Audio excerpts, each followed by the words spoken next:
Entr TKL mechanical keyboard by DROP. This pre-built mechanical keyboard features Gateron yellow switches, which are linears, and Halo True switches, which are tactile. After DROP reached out to me to review this board for TikTok, I decided to go with the Halo True variant. Mostly so I could use them for holy bobas, but that's for a future video. Cough cough wink wink, does anybody like Studio Ghibli? Anyway, if you're curious about cost, it runs for about $90 US. For a pre-built mechanical keyboard, honestly it looks pretty decent, can't complain. I got it in the dark green colorway with gray and black keycaps. It has some pretty subtle LED underglow, not the typical RGB gamer underglow that most people are used to. This is sort of like a light off-white yellowish color. It sounds pretty rough stock, I'm not gonna lie to you. The stabilizers are super rattly, and Halo Trues on their own in general, not including being in a pre-built, are usually pretty bad. No offense to any Halo True fans out there. So our goal of this video is to make this board sound closer to what a custom mechanical keyboard would sound like, as apart from what it is as a pre-built. The DROP Entr is not a Hotswap keyboard, as some of DROP's other pre-built variants are. That means that all the switches are soldered in and are going to require some desoldering work. For those of you who might not know the difference between a keyboard being soldered and Hotswap, when the switches are soldered into place, then they are there to stay unless you do some desoldering. Where with Hotswap, they allow you the option to swap out whatever switches you'd like to try. Like I said before, the DROP Entr is a soldered keyboard, so that means we're going to have to use our handy dandy F301 desoldering gun to pull out these Halo True switches. I also need to give a big shout out to the YouTuber Technical, who is the only other person on the platform that I've seen mod a DROP Entr. He sort of laid out the blueprints for me on how to take apart this keyboard and made my life a whole lot easier. So cheers to you, brother, thank you. Make sure to check him out, guys. I guess it's time for us to get started.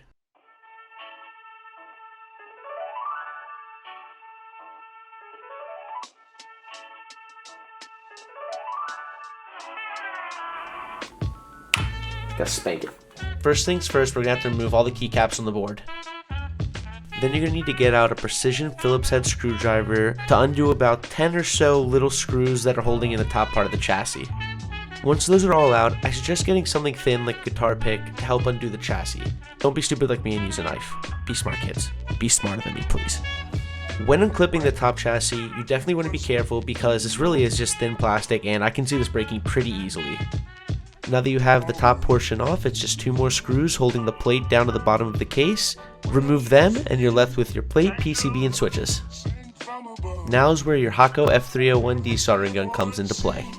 The solder that's used on these pre-built mechanical keyboards are a pretty big pain in the ass to deal with, but if you're careful and patient, you should make it out clean. Desoldering gun go brrr.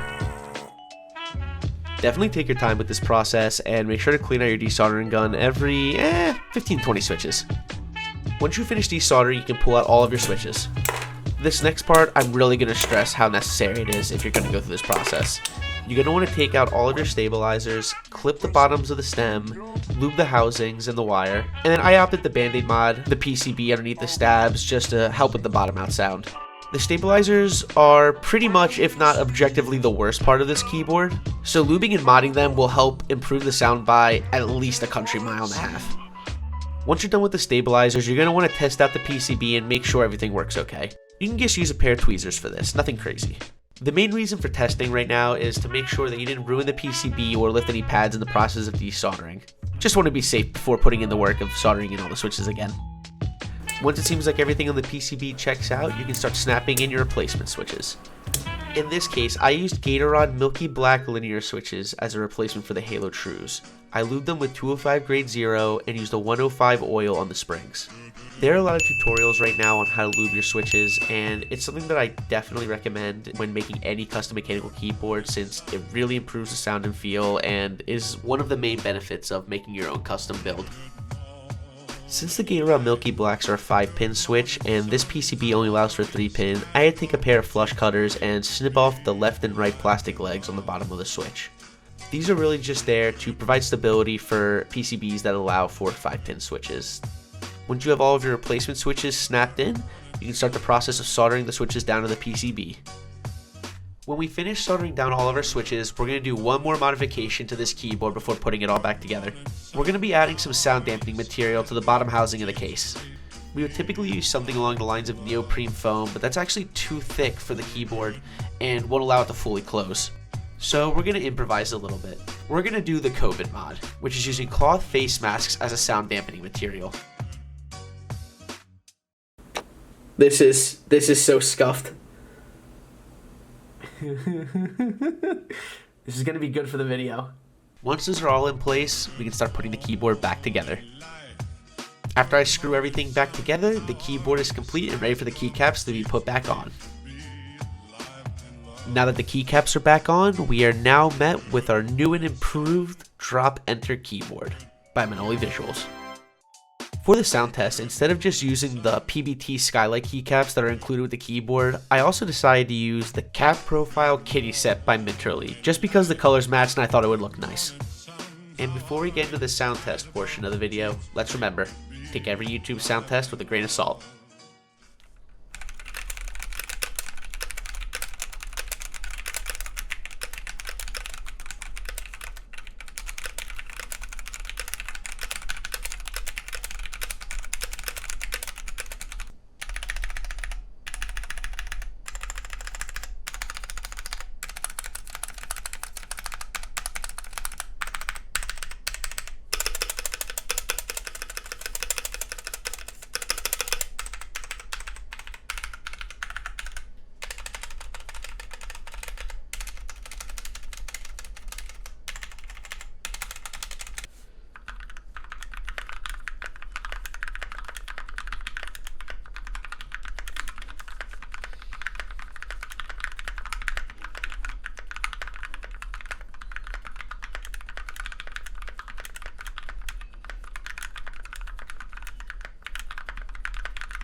Now, on to my final thoughts about this entire process. It took a little bit of time, had to be careful, but I honestly had a really good time modding this keyboard. It didn't take much to make this sound better, all things considered, since it does sound pretty rough out the box. But after lubing everything, replacing the parts, and really making it my own, I really enjoyed it. It was a bit of a labor of love, and it was a fun little challenge to myself to see if I could make this keyboard sound as close to a custom as possible. Now, would I recommend doing this over just building your own custom keyboard? No. For just a little bit more, you can build a pretty decent mechanical keyboard that I think will sound and feel much better than this after modding it. But if you want a fun little challenge and side project for yourself, yeah, I recommend doing this. I think fun little mod projects like this are always a good time and helps practice a little bit of discipline. How do you guys think I did on this though? Let me know in the comments, and if you want to watch me build mechanical keyboards live on Twitch, I do it every Monday, Wednesday, and Thursday, and you can find the link to my Twitch in the description. Be sure to like and subscribe, and make sure you check out my channel every Saturday for new mechanical keyboard videos.